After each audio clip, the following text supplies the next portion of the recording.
Orphaned alien girl had severe social anxiety until a human gave her a puppy that changed. Jake Mercer stared at the two squirming bundles of fur in the transport crate, wondering how the hell he'd ended up in this situation.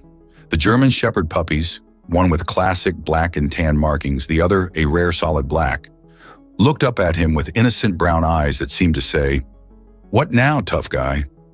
"Damn it, Cooper," Jake muttered, running a hand through his short blonde hair.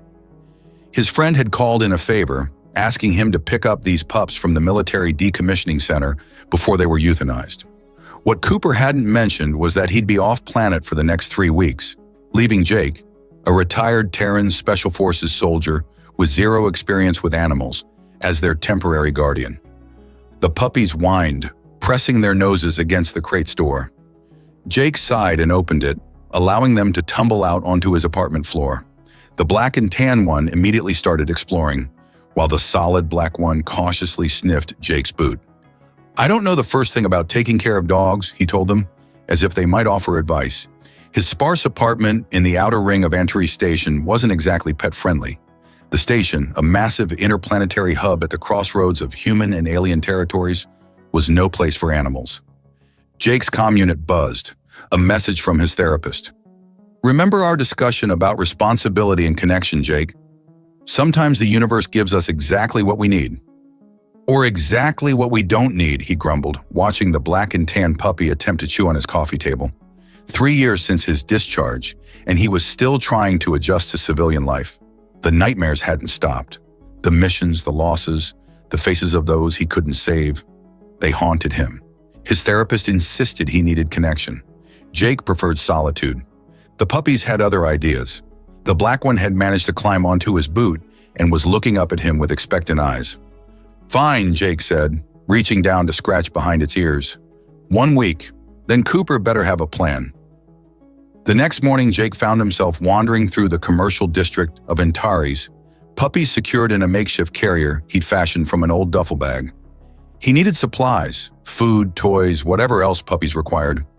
As he navigated the crowded streets, he realized he'd wandered into the station's alien sector. The architecture shifted from the utilitarian human style to the flowing, organic designs preferred by the Lyrians, a humanoid species known for their blue skin tones and empathic abilities. Jake had fought alongside Lyrian troops during the border wars. They were good soldiers, if a bit too emotional for his taste. As he turned a corner, he noticed a modest building set apart from the others. A sign in multiple languages identified it as the Antares Interspecies Children's Haven, an orphanage. Jake paused, memories surfacing of his own childhood in similar institutions after his parents died in the Proxima Colony disaster. A commotion inside the carrier drew his attention. The black and tan puppy had managed to wiggle its head through an opening and was now struggling to escape. "Hey, stop that!" Jake began, but it was too late. The puppy squirmed free, tumbling to the ground and darting toward the orphanage's open gate. "Shit!" Jake cursed, sprinting after it. The puppy raced across the courtyard where a group of alien children were playing under the watchful eye of their caretakers. Most of the children scattered as Jake and the puppy approached, but one small figure remained frozen in place. A Lyrian girl, no more than 6 or 7 by human standards, with soft blue skin several shades lighter than most of her species. Her snow-white hair hung in long braids, and she wore a simple pale pink dress. She stood apart from the others, eyes wide with fear. The puppy skidded to a halt in front of her, tail wagging furiously. Before Jake could reach them, it rose on its hind legs, front paws bracing against the girl's knees, and licked her face. The transformation was instant. The fear in her eyes gave way to wonder, and a smile, hesitant at first then radiant, spread across her face. She giggled, a sound so pure it stopped Jake in his tracks. "I'm sorry about that," he said, approaching cautiously. "He's still learning manners." The girl didn't respond, her attention fully captured by the puppy now rolling at her feet. Jake knelt down, bringing himself to her level.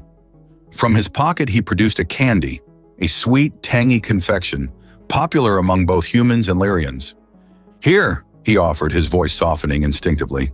"It's good, I promise." Hesitantly, the girl accepted the candy, her fingers brushing against his. Up close, Jake noticed the faint shimmer to her skin, a trait of Lyrian nobility. What was a noble child doing in an orphanage? Her name is Inara, a melodic voice said from behind him, and she doesn't speak. Jake turned to find himself face to face with a Lyrian woman. Unlike the girl, her skin was a deep, rich blue, and her eyes, a striking violet, regarded him with a mixture of curiosity and caution. Her figure was graceful, accentuated by the flowing robes typical of Lyrian caregivers. Jake Mercer, he introduced himself, standing to his full height. Sorry about the dog. He got away from me. Naya Torrance, she replied, her gaze shifting to the girl and puppy. And I'm not sorry at all.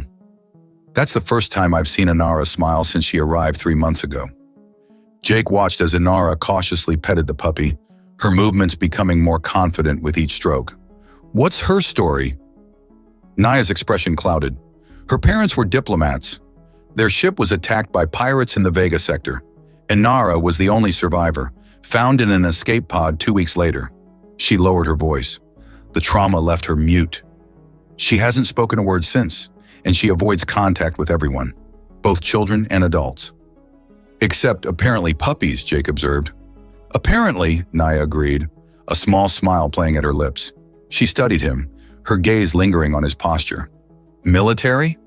Former, Jake corrected. Terran Special Forces. I thought so. You have that look.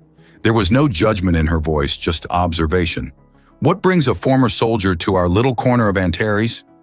Jake gestured to the duffel bag, where the second puppy was now poking its head out.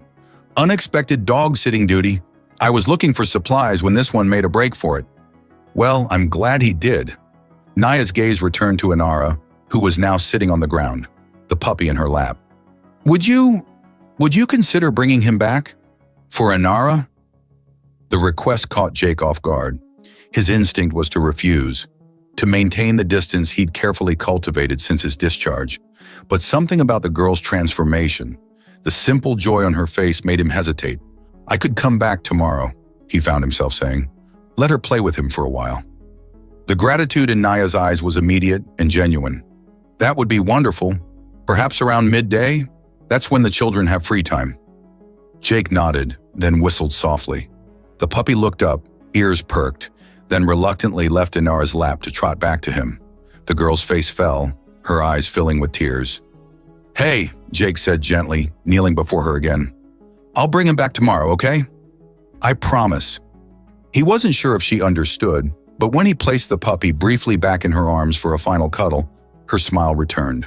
As he finally gathered both puppies and prepared to leave, Jake caught Naya watching him with an expression he couldn't quite decipher. Until tomorrow, Jake Mercer, she said, a hint of warmth coloring her formal tone. Until tomorrow, he replied, surprised to find himself looking forward to it. True to his word, Jake returned to the orphanage the next day. The black and tan puppy, whom he'd started calling Scout, seemed to remember the way, straining at the makeshift leash as they approached the gates. The solid black puppy, now dubbed Shadow, trotted obediently at Jake's side. Naya was waiting for them in the courtyard, her violet eyes lighting up when she spotted Jake. Today she wore a more casual outfit, a fitted tunic in deep indigo that complemented her blue skin, paired with flowing pants that accentuated her graceful movements. You came back, she said, a note of pleasant surprise in her melodic voice. I made a promise, Jake replied simply. Military habits die hard. He'd never broken his word, not even for something as seemingly trivial as a puppy playdate. Naya's lips curved into a smile that sent an unexpected warmth through Jake's chest. Inara has been watching the gate all morning. Come, she's in the garden. As they walked, Jake became acutely aware of Naya's proximity. Her species naturally emitted a subtle scent reminiscent of night-blooming flowers, intoxicating but not overwhelming. He found himself walking closer to her than strictly necessary. So, former military, Naya said conversationally. What brings you to Antares Station? Retirement, Jake said. Or trying to, anyway. The transition to civilian life has been challenging. Naya glanced at him with understanding. The Lyrians have a saying, the warrior's path doesn't end when the sword is sheathed. Your people have a way with words, Jake commented.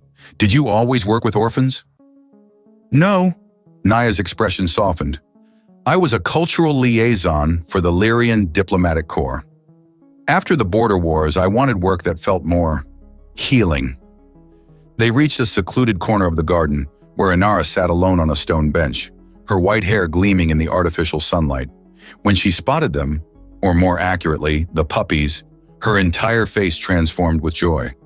Scout broke free from Jake's loose grip and bounded toward her. The girl opened her arms wide, catching the puppy as it leaped into her lap. Shadow, more reserved, stayed by Jake's side, watching curiously. "I've never seen her like this," Naya murmured, standing close enough that Jake could feel the warmth radiating from her body. "It's like she's a different child." As they watched Inara play with Scout, Jake noticed a flicker of movement near the garden wall. A figure in nondescript clothing quickly ducked out of sight. His military instincts, never fully dormant, prickled with warning. "Do you get many visitors here?" he asked casually, shifting his position to keep the spot in his peripheral vision. "Not really," Naya replied. "Mostly official inspectors and potential adoptive parents." "Why do you ask?" Jake hesitated. "Just curious." No need to alarm her over what might be nothing. Naya studied his face, clearly sensing there was more to his question. Instead of pressing, she touched his arm lightly. "Would you like some tea? We have a human variety in the kitchen." The touch of her fingers against his skin sent a jolt through him that had nothing to do with his earlier concerns. "I'd like that." As they walked toward the building, Jake discreetly scanned the perimeter. The figure was gone, but he couldn't shake the feeling they were being watched. The orphanage kitchen was warm and inviting, with large windows overlooking the play area where Inara remained with the puppies, now under the supervision of another caretaker. Naya moved with fluid grace as she prepared the tea, her movements almost hypnotic. "You're staring, Jake Mercer," she said without turning around, a smile in her voice. "Hard not to," he admitted, not bothering to deny it. "Lyrians move differently than humans." "Is that a compliment?" She turned, handing him a steaming cup, her fingers deliberately brushing against his. "Definitely." Their eyes locked, and the air between them seemed to charge with electricity. Naya leaned against the counter, her violet eyes studying him with open interest. "Humans are fascinating creatures, so physically expressive." Her gaze traveled over his broad shoulders and strong arms, appreciation evident in her expression. "Your species wears emotion on your skin in a way mine cannot." "And your species can literally sense emotions," Jake countered, taking a sip of the surprisingly good tea. "Seems like an unfair advantage." Naya laughed, the sound like music. "Only broad emotions and only with physical contact. We're not mind readers." "So what am I feeling right now?" Jake challenged, setting down his cup and stepping closer. Without hesitation, Naya reached out, her blue fingers tracing the line of his jaw. The touch was electric, sending heat coursing through his body. Her eyes widened slightly. "Attraction," she murmured. "Strong attraction. And protectiveness." She tilted her head, curious. Why protectiveness? Jake gently captured her hand in his, not ready to break the contact. "Old habits. I noticed someone watching the orphanage earlier. Probably nothing, but..." Naya's expression shifted to concern. "What did they look like?" "Couldn't tell. They were keeping to the shadows." Jake frowned. "Has anything unusual happened recently?" Naya hesitated, then sighed. "There have been inquiries about Inara, official ones through proper channels, but persistent. Her parents were involved in sensitive diplomatic work. Some believe they were targeted specifically." Jake's protective instincts flared. "And Inara might have seen something." "She can't tell us if she did," Naya said softly. "But yes, that's the concern." Their conversation was interrupted by the sound of children's laughter from outside. They moved to the window to see Inara now surrounded by several other children, all captivated by the puppy's antics. For once, she wasn't shrinking away from their presence. "You've given her more than just a moment of joy," Naya said, her shoulder pressing against Jake's as they watched. "You've given her a bridge back to others." The warmth of her body against his, the scent of her skin, the genuine emotion in her voice. It all combined to break through the careful walls Jake had built around himself since leaving the service. "I'll keep coming back," he found himself promising, "for Inara. And..." He turned to face Naya, their faces now inches apart. "For other reasons, too." Naya's lips parted slightly, her eyes darkening. I would like that very much, Jake Mercer. The moment hung between them, charged with possibility, before Naya reluctantly stepped back. I should check on the children. As she moved toward the door, Jake caught her hand. I'll come back tomorrow. Same time. Naya's smile was radiant. We'll be waiting. She squeezed his hand once before releasing it and heading outside. Jake watched her go, his body still humming from their brief contact. For the first time in years, he felt something beyond the numbness that had become his constant companion. Something warm and alive and dangerous in its intensity. As he gathered the puppies to leave an hour later, he scanned the perimeter once more. The watcher was gone, but Jake's instincts told him they would be back, and when they did, he would be ready. Over the next week, Jake's daily visits to the orphanage became the highlight of not only Inara's day but his own. The puppies thrived in the attention, especially Scout, who had formed an unbreakable bond with the silent Lyrian girl. Each day, Jake would arrive with both dogs, and each day, Inara's smile would grow a little wider, her posture a little more relaxed. But Jake's military instincts remained on high alert. The mysterious observer had returned twice more, always keeping to the shadows, always vanishing before Jake could get close. After the third sighting, he decided to take action. I'm installing some security measures, he told Naya as they sat in the garden watching Inara play with the puppies. Nothing obvious, just some motion sensors and micro cameras around the perimeter. Naya's violet eyes widened. You really think someone's targeting the orphanage? Not the orphanage, Jake said quietly. Inara. He explained his plan to set up a discreet surveillance system, one that would alert him to any unauthorized presence. What he didn't mention was that he'd already called in a favor from his old military buddy Reyes, who worked in Antari station security. A background check on recent arrivals to the station had flagged several Vexarians, a reptilian species known for their mercenary work with various pirate syndicates. I trust your judgment, Naya said, her hand finding his on the bench between them. The contact sent a familiar warmth through his body. Over the past week, these casual touches had become more frequent, more lingering. But I don't want to frighten the children. They won't even notice, Jake promised. I was Special Forces, remember? Stealth is what we do. Naya's lips curved into a teasing smile. Is that so? Because I notice everything about you, Jake Mercer. The heat in her gaze made his pulse quicken. Their flirtation had been building steadily, a delicious tension neither seemed in a hurry to resolve. In Lyrian culture, he'd learned, courtship was a deliberately prolonged affair, the anticipation considered as important as the culmination. Everything? He challenged, leaning closer. She hummed, her fingers tracing patterns on his palm. The way your eyes scan every room for threats. How you always position yourself between Inara and the entrance. The fact that you've been carrying a concealed weapon since the second day. Jake raised an eyebrow, impressed. And you don't mind? Mind? Naya laughed softly. Jake, in Lyrian culture, protection is the highest form of devotion. It's deeply attractive. Before he could respond to that tantalizing revelation, a staff member approached with a data tablet. Director Torin, this just arrived from the Interspecies Welfare Commission. Naya reluctantly released Jake's hand to accept the tablet. As she read, her expression darkened. This can't be right. What is it? Jake asked, instantly alert. Transfer orders for Inara, Naya said, her voice tight with concern. She's being relocated to a specialized facility for traumatized children on Proxima Station, effective immediately. Jake frowned. May I? He held out his hand for the tablet. Naya passed it over, watching as he examined the document with narrowed eyes. During his military career, Jake had dealt with enough bureaucratic paperwork to spot inconsistencies.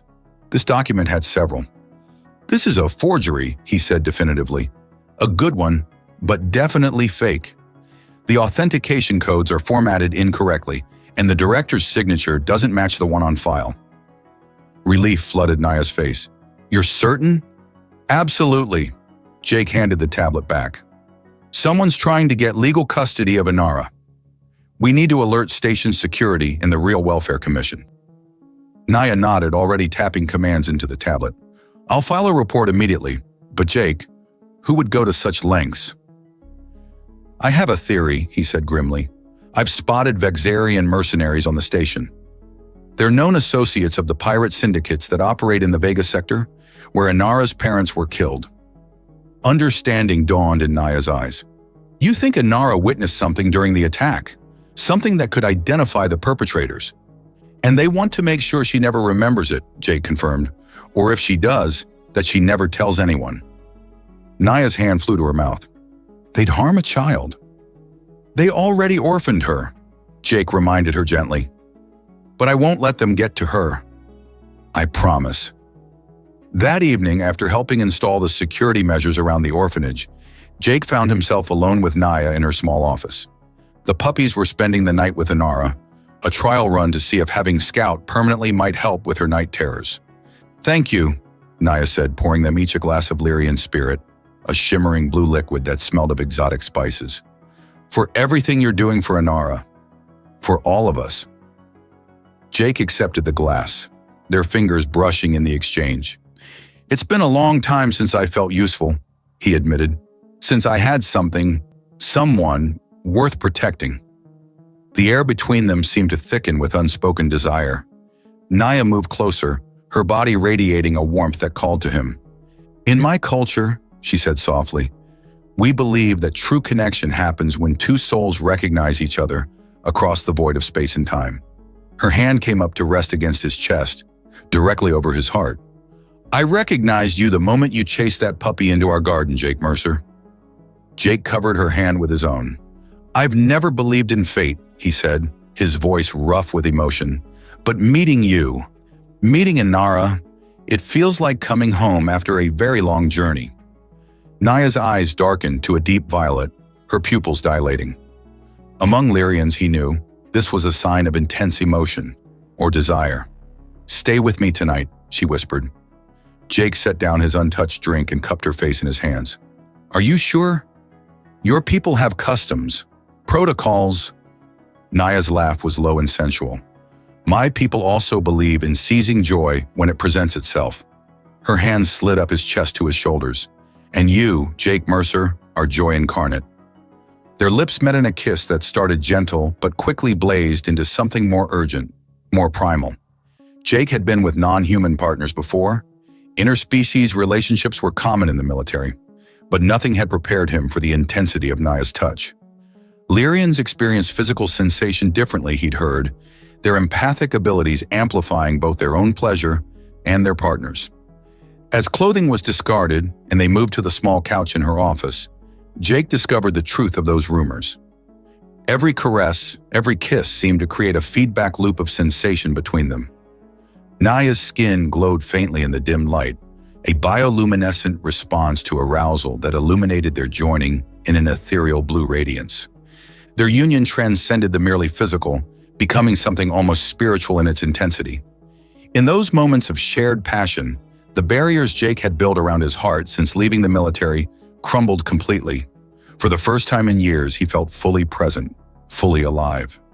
Afterward, as they lay entwined, Naya traced the scars on his chest with gentle fingers. Your people are remarkable, she murmured. So fragile in form, yet so resilient in spirit. Jake caught her hand, pressing a kiss to her palm. Says the woman who runs an orphanage for traumatized children from a dozen different species. It's different, she insisted. We Lyrians are empaths. Compassion is our nature. Humans choose compassion, even when it costs you. That's what makes you extraordinary. Before Jake could respond, his comm unit beeped urgently from the pile of discarded clothing.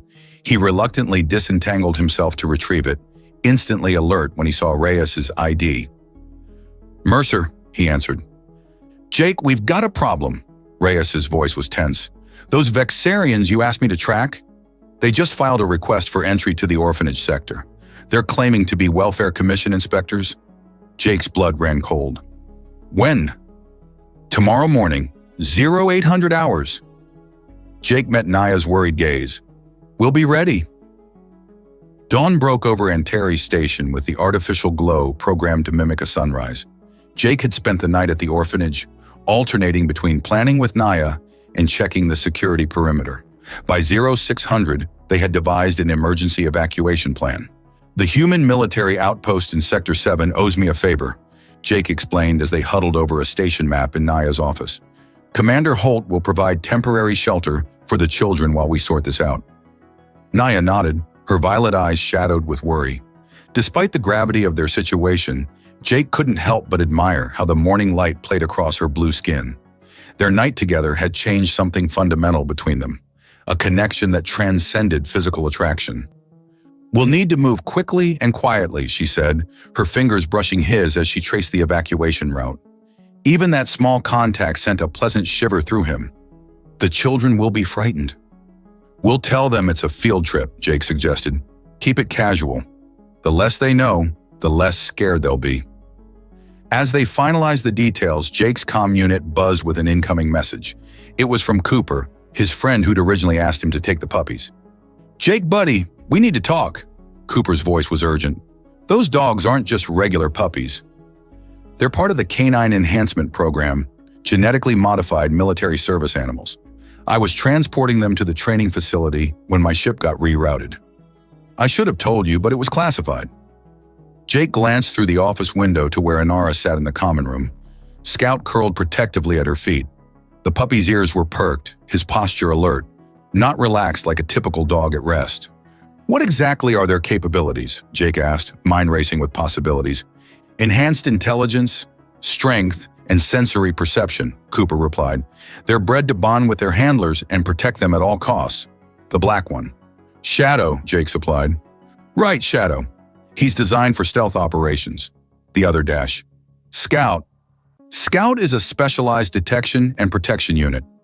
They're still puppies, so their training isn't complete, but their instincts are fully operational. They can detect threats and will defend their bonded humans, or in this case, aliens, instinctively."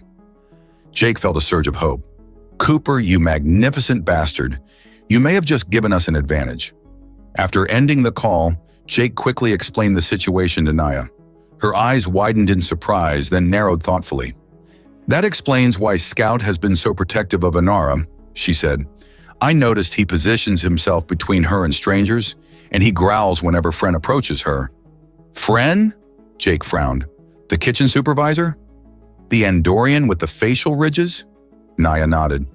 "He's always disliked having humans visit the orphanage. Called it cultural contamination. I dismissed it as typical Andorian xenophobia, but now I wonder."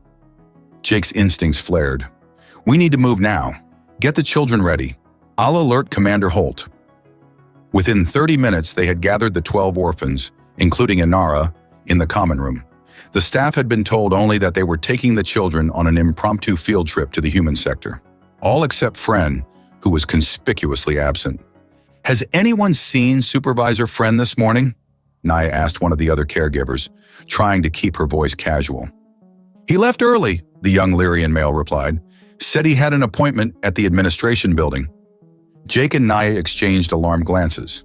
The administration building housed the station's security offices and visitor processing. "We need to hurry," Jake murmured. As they began shepherding the children toward the service exit, Scout suddenly stiffened, his hackles rising. A low growl emanated from his throat as he positioned himself in front of Inara. Shadow at Jake's side exhibited similar behavior, ears flattened and teeth bared toward the main entrance. "They sense something," Jake said quietly, unholstering the pulse pistol concealed beneath his jacket. "Naya, get the children moving. Now!" Naya didn't hesitate, quickly organizing the staff to lead the children through the service corridor. Inara, however, refused to move, clinging to Scout's fur with trembling hands. "I'll bring her," Jake assured Naya. "Go." As the others disappeared down the corridor, Jake knelt beside Inara. "It's okay," he said gently. "Scout will protect you, and so will I. But we need to go somewhere safe." The girl's wide eyes met his, filled with fear but also trust. She nodded slightly, allowing Jake to lift her into his arms. Scout stayed pressed against his leg, while Shadow took up a position slightly ahead, leading the way. They had just reached the service exit when the main doors slid open. 3 Vexarians entered, their reptilian features set in cold determination. They wore the insignia of the Welfare Commission, but Jake immediately spotted the bulges of concealed weapons beneath their official-looking uniforms. "Stay back," Jake whispered to Inara, setting her down behind a storage unit. "Scout, guard." The puppy immediately positioned himself in front of the girl, body tense and ready. Jake stepped forward, Shadow at his side. "Can I help you, gentlemen?" he called, keeping his weapon hidden but ready. "The orphanage is closed for a field trip today." The lead Vexarian's forked tongue flicked out, tasting the air. "We have authorization to inspect the premises," he said, his voice a dry rasp. "Where is Director Torin?" "She's accompanying the children," Jake replied evenly. "I'm security consultant Jake Mercer. I'd be happy to see your credentials." The Vexarians exchanged glances. "We need to speak with the Lyrian child, Inara," the leader continued, ignoring Jake's request. "It's a matter of interstellar security." "Any such request would go through proper channels," Jake countered, slowly moving to keep himself between the intruders and Inara's hiding place, "and would require the presence of her legal guardian." The lead Vexarian's patience visibly thinned. "Human," he hissed, "this doesn't concern you. Step aside." "I'm afraid I can't do that," Jake replied, his hand moving to his concealed weapon. The tension broke as the doors behind the Vexarian slid open again, revealing Fren. The Andorian's eyes widened in surprise at finding Jake still present. "You were supposed to be gone," he blurted, then immediately realized his mistake. The lead Vexarian turned on Fren with a snarl. "You said the human would be detained by security." Jake seized the moment of distraction. "Shadow, engage!" The black puppy launched forward with surprising speed and strength for his size, latching onto the nearest Vexarian's arm. Simultaneously, Jake drew his pulse pistol and fired, catching the lead Vexarian in the shoulder. Chaos erupted. Fren attempted to flee, but the third Vexarian grabbed him, clearly viewing the Andorian as responsible for the ambush. Jake used the confusion to back toward Inara's hiding place. "Run!" he urged her, firing another shot to keep the attackers at bay. To his surprise, Inara darted out from her hiding place, not toward the exit, but toward the fallen lead Vexarian. Before Jake could stop her, she had reached the alien and was staring intently at his face. "Inara, no!" Jake lunged forward, heart in his throat. But what happened next stopped him cold. Scout bounded to Inara's side, not attacking but standing guard as the girl reached out and touched the Vexarian's face. Then, for the first time since Jake had met her, Inara spoke. "You killed my parents," she said, her voice soft but clear. "I saw you." The Vexarian's yellow eyes widened in shock, then narrowed with malice.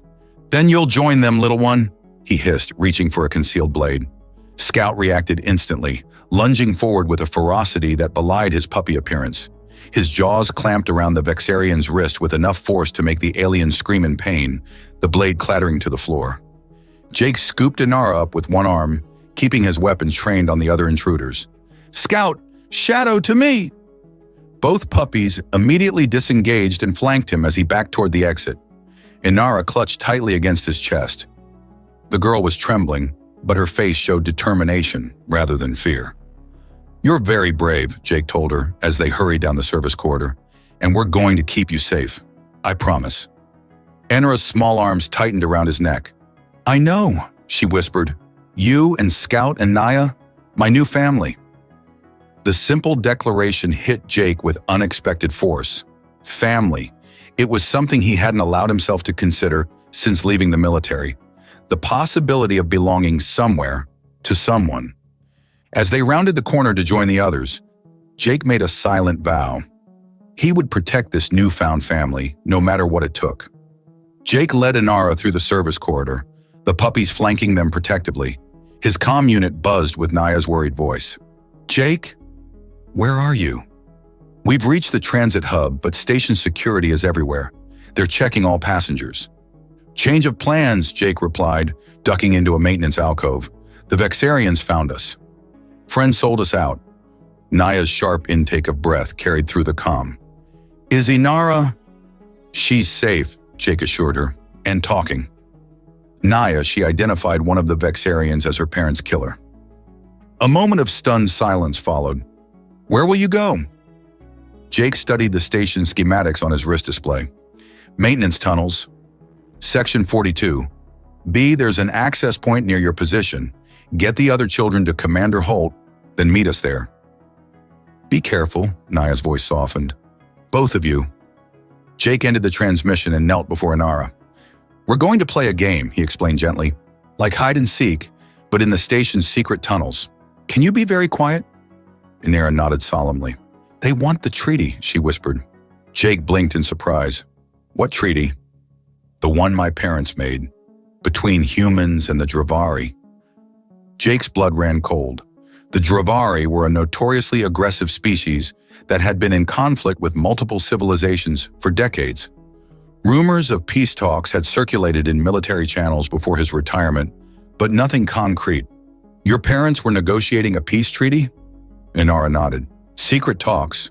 The bad ones don't want peace, they make money from war. The pieces clicked into place. Pirate syndicates profited enormously from ongoing conflicts, smuggling weapons and supplies through blockades. A human Dravari peace treaty would cut off a major revenue stream. Do you know where the treaty is? Jake asked carefully. Inara tapped her temple. In here. Father made me memorize a code. Said only give it to humans or mother's people. Jake's respect for the girl's parents surged. They'd entrusted their most precious asset, both the treaty and their daughter, to each other. You've been very brave keeping that secret, Jake told her. Now we need to get you somewhere safe. They reached a maintenance hatch and Jake punched in his security override, a parting gift from his military days. The hatch slid open, revealing a narrow tunnel bathed in dim emergency lighting. Scout, lead, Jake commanded. The puppy immediately moved forward, nose working to detect any threats. Shadow, guard rear. With Inara securely in his arms, Jake entered the tunnel. These maintenance passages ran throughout the station, allowing repair crews to access critical systems. Few people knew the full layout, but Jake had made it his business to learn every escape route when he first arrived on Antares. They moved swiftly through the labyrinth of passages, Scout alerting them to avoid areas where station personnel were working. After 20 minutes of careful navigation, they reached the rendezvous point. Naya was already waiting, her face lighting up with relief when she saw them. Thank the stars, she breathed, embracing them both. The other children are safe with Commander Holt. He's deployed a security team to find the Vexarians. Jake set Inara down, and the girl immediately ran to Naya, hugging her tightly. I talked, she announced proudly. I heard, Naya said, smiling through tears. I'm so proud of you. Jake checked his tactical display. We're not out of danger yet. Station security reports multiple Vexarian signatures converging on this sector. They've called in reinforcements. Naya's expression hardened. What do they want? A peace treaty, Jake explained, gesturing to Inara. Her parents were negotiating between humans and the Dravari. The pirates want to stop it. Naya's violet eyes widened. That would change the power balance in 3 sectors. Exactly. Jake ran a hand through his short hair. We need to get Inara to the human embassy. They can extract the treaty information and provide protection. The main routes will be watched, Naya pointed out. Jake nodded grimly. That's why we're staying in the tunnels. There's a maintenance shaft that runs directly beneath the human sector. It's a tight squeeze, but we can make it. As they prepared to move out, Jake pulled Naya aside. This is going to get worse before it gets better, he warned quietly. If you want to join the others at the military outpost, I wouldn't blame you. Naya's response was to cup his face in her hands and kiss him fiercely. My place is with you and Inara, she said when they parted. We started this together. We'll finish it together. The intensity of her gaze, the determination in her voice, it all combined to create a surge of emotion Jake hadn't expected. In the midst of danger, surrounded by enemies, he found himself falling in love. When this is over, he murmured, his forehead resting against hers, I want more than just moments stolen between crises. I want mornings and evenings and everything in between. Naya's lips curved into a smile. Are you proposing a formal courtship, Jake Mercer? I'm proposing whatever you want to call it, he replied, his thumb tracing the delicate curve of her cheek. As long as it means we're together. In Lyrian tradition, Naya said softly, a couple who faces death together and survives is already bonded in the deepest way. We call it Kethvari, soul forged. Soul forged, Jake repeated, liking the sound of it. I can work with that. Their moment was interrupted by Scout's low growl. The puppy was staring intently at a junction 30 meters ahead, hackles raised. Company, Jake whispered, drawing his weapon. Naya, take Inara and fall back to junction 12. I'll hold them off. No, Inara said suddenly, her small voice firm. Together. Family stays together. Jake and Naya exchanged glances, a silent communication passing between them. They'd barely known each other 2 weeks, yet somehow this child, this brave, remarkable child, had bound them together into something that felt like family. "Okay," Jake conceded, "but stay behind me." They advanced cautiously toward the junction, the puppies moving in perfect tandem. As they approached, Jake detected movement, shadows shifting against the dim emergency lighting. "Vexarians," he confirmed, his enhanced vision making out the distinctive silhouettes. "At least 4 of them." "They're blocking our path to the human sector," Naya observed. Jake nodded grimly. "Time for Plan B."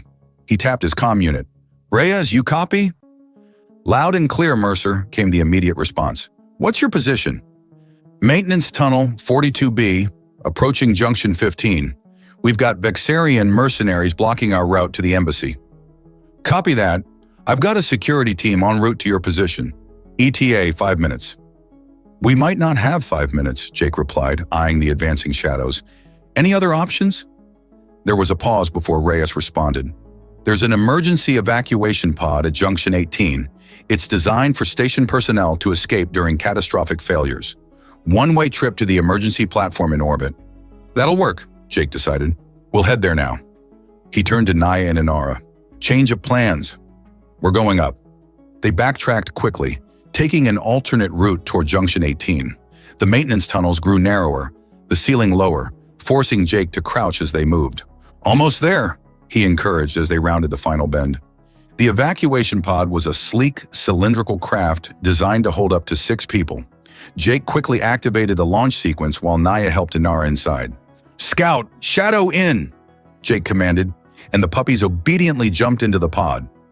Just as Jake was about to enter, a pulse blast struck the wall inches from his head. He spun, weapon raised, to find the lead Vexarian, the one Inara had identified, standing at the end of the corridor. "The treaty dies with her," the alien hissed, raising his weapon for another shot. Jake fired first, catching the Vexarian in the shoulder, but more mercenaries were appearing behind their leader. "Jake!" Naya called urgently from inside the pod. "We have to launch now!" Making a split-second decision, Jake slammed the pod's door control, sealing Naya, Inara, and the puppies safely inside. Through the viewport, he saw Naya's horrified expression as she realized what he was doing. "Get her to the embassy," he said into his comm, backing away from the pod as pulse fire erupted around him. "I'll hold them here." "Jake, no!" Naya's voice cracked with emotion. "Launch the pod, Naya," he insisted. "I'll find another way out." The last thing he saw before turning to face the advancing mercenaries was Inara's small hand pressed against the viewport, her eyes wide with fear and determination. Then the evacuation pod shot upward through its launch tube, carrying his newfound family to safety. Jake turned to face the Vexarians, a grim smile spreading across his face. "All right, gentlemen," he said, checking his weapons charge. "Let's dance." Jake pressed his back against the maintenance tunnel wall, pulse pistol gripped firmly in his hand. The Vexarians advanced cautiously, their reptilian eyes gleaming in the dim emergency lighting. He counted 5 of them, led by the scarred mercenary Inara had identified. "Just one human," the leader hissed to his companions. "Take him alive if possible. He may know the code." Jake allowed himself a grim smile. They had no idea the treaty information was already safely away with Inara. All he needed to do was buy time for the evacuation pod to reach the emergency platform. "Sorry to disappoint," Jake called out, "but I'm not the surrendering type." He fired 2 quick shots, forcing the Vexarians to scatter for cover. The confined space of the tunnel worked to his advantage, preventing them from flanking him. Still, he was outnumbered and outgunned. Just as the mercenaries prepared to rush his position, the tunnel flooded with blinding light. A thunderous voice echoed through the passage. "This is Commander Holt, Terran Military Security. Drop your weapons and surrender immediately." A squad of heavily armed human soldiers poured into the junction behind the Vexarians, pulse rifles trained on the mercenaries. Jake recognized Reyes among them, the security officer giving him a quick nod. The Vexarians, caught between Jake and the military squad, hesitated only briefly before their leader snarled an order in their native tongue. They spun toward the soldiers, weapons raised. It was the last mistake they would make. The human squad opened fire with military precision, dropping 3 mercenaries in the first volley. The remaining 2, including the leader, threw down their weapons in surrender. Commander Holt, a burly man with a salt and pepper beard, approached as his team secured the prisoners. "Cutting it a bit close, weren't you, Mercer?" Jake holstered his weapon, relief washing through him. "Perfect timing as always, Commander. How did you find me?" "Thank your friend Cooper," Holt replied with a chuckle. "Those puppies of yours have built-in tracking beacons, standard for military service animals. When the evacuation pod launched, he triangulated your position and contacted me." Jake shook his head, grinning despite his exhaustion. "Remind me to buy that man a drink." "Later," Holt said, his expression turning serious. "Right now, we need to get you to the embassy." Your Lyrian friend caused quite a stir when she arrived with the girl. The ambassador himself is debriefing them. The human embassy occupied the most secure section of Anteri Station, its architecture distinctly Terran amid the diverse alien designs. Jake was escorted directly to the diplomatic wing, his heart racing at the thought of seeing Naya and Inara again. The doors to the ambassador's private office slid open to reveal a scene that stopped Jake in his tracks. Inara sat on a plush couch, Scout curled protectively in her lap, while Naya stood nearby speaking intently with Ambassador Willis. Shadow, detecting Jake's presence, bounded across the room to greet him. Inara spotted him next. "Jake!" she cried, her face lighting up with joy. She scrambled off the couch and ran to him, Scout at her heels. Jake knelt to catch her in a tight embrace, his throat tight with emotion. "Hey, kiddo! You did great!" Naya approached more slowly, her violet eyes shimmering with unshed tears. "You impossible, reckless, wonderful man," she whispered, before pulling him into a kiss that left no doubt about her feelings. When they finally parted, Ambassador Willis cleared his throat discreetly. "Mr. Mercer, your timing is impeccable. Miss Inara has just finished providing us with the treaty information. It's revolutionary." Jake kept his arm around Naya's waist as he addressed the ambassador. "How so?" "The treaty doesn't just establish peace between humans and the Dravari," Willis explained. "It creates a framework for a joint defensive alliance against pirate syndicates operating in the neutral zones. If ratified, it would effectively end the profitability of smuggling operations across 3 sectors." "No wonder they wanted to stop it," Jake mused. Indeed. The ambassador's expression was solemn. Inara's parents were visionaries. Their work will save countless lives. Inara tugged at Jake's hand. "Father said humans were the only ones the Dravari respected. Because you fight hard but fair." Jake exchanged a glance with Naya, who smiled warmly. "Humanity, in all its stubborn glory," she murmured. "There's something else," Ambassador Willis added. "Given the circumstances and Inara's unique position as the sole witness to her parents' assassination, we believe she would be safer under Terran protection. The adoption protocols—" "Adoption?" Jake interrupted, startled. Naya squeezed his hand. "I may have started the paperwork," she admitted, "for both of us. As co-guardians." Jake stared at her in amazement. "You want us to adopt her? Together? Unless you object." Naya's confidence faltered slightly. "I know it's sudden, but after everything we've been through—" "Object?" Jake laughed, pulling her close again. "Naya, I was ready to follow you and Inara across the galaxy if I had to. A family with you is everything I never knew I wanted." Inara beamed up at them, her earlier anxiety completely transformed. "And Scout and Shadow too?" "The whole pack," Jake confirmed, ruffling her white hair affectionately. Ambassador Willis smiled.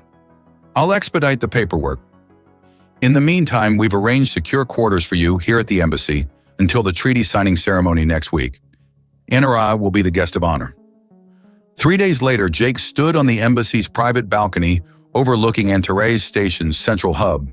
The artificial night cycle had begun, the vast dome overhead projecting a stunning simulation of Earth's night sky. Warm arms encircled him from behind, and Naya's familiar scent enveloped him as she pressed against his back. "She's finally asleep," she murmured. "Scout standing guard as usual." Jake turned in her embrace, drinking in the sight of her. In the simulated moonlight, her blue skin seemed to glow with an inner radiance. "You're beautiful," he said simply. Naya's lips curved in a smile that still made his heart race. "And you're changing the subject. We were discussing living arrangements once the treaty is signed." "Right." Jake tucked a strand of her hair behind her ear. Earth or Lyria? Quite the choice. There's a third option, Naya suggested. The treaty includes provisions for a joint human-Dravari security force. They'll need experienced officers familiar with both cultures. Are you suggesting we join up? Jake asked, intrigued. I'm suggesting we go where we're needed, Naya replied. Where Inara can grow up safe, learning about both her heritages. Where these remarkable puppies can fulfill their potential. Jake considered it, imagining a future he'd never dared dream of before. A family, a purpose, a home among the stars. Wherever we go, he said finally, we go together. Together, Naya agreed, sealing the promise with a kiss that spoke of passion, commitment, and the adventures yet to come. Later that night, as they lay entwined in the embassy's luxurious guest quarters, Jake marveled at how completely his life had changed in just 2 weeks. From solitary retirement to passionate love. From emptiness to family. All because of 2 puppies and a silent, blue-skinned girl who'd needed them as much as they'd needed her. What are you thinking about? Naya asked, her fingers tracing lazy patterns on his chest. Fate, Jake replied. Cooper calling in that favor. The puppy escaping. Finding Inara. Finding you. Naya's expression turned thoughtful. In Lyrian philosophy, we believe the universe conspires to bring together souls that belong with each other. Not by chance, but by design. Soul Forge, Jake remembered. Yes. Naya's smile was radiant. Some bonds transcend species, transcend logic. They simply are. Jake pulled her closer, overwhelmed by gratitude for this unexpected gift. I like that philosophy. A soft knock at their door interrupted the moment. Jake pulled on a robe and opened it to find Inara standing there, Scout at her side. The girl's eyes were wide, but not with fear. I had a dream, she said, about mother and father. They were happy. Jake knelt to her level. That's good, isn't it? Inara nodded solemnly. They said I'm where I belong now, with my new family. She hesitated, then asked in a small voice, Can I stay with you tonight? Just this once? Jake glanced back at Naya, who was already making room in the large bed. Of course you can, sweetheart. Soon they were settled, Jake, Naya, Inara between them, and the puppies curled at the foot of the bed. A family forged through chance, courage, and the healing power of connection. As Inara drifted back to sleep, her small hand clutched in his, Jake reflected on the remarkable journey that had brought them together. A retired soldier with no direction, a dedicated caregiver with boundless compassion, a traumatized child silenced by grief. 2 genetically enhanced puppies destined for military service. Separately, they had been broken or incomplete.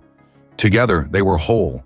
In the artificial moonlight streaming through the embassy windows, Jake made a silent vow to protect this precious new family with everything he had. And as if sensing his thoughts, Naya reached across Inara to take his hand, their fingers intertwining in a promise that needed no words. The universe, it seemed, had known exactly what they all needed.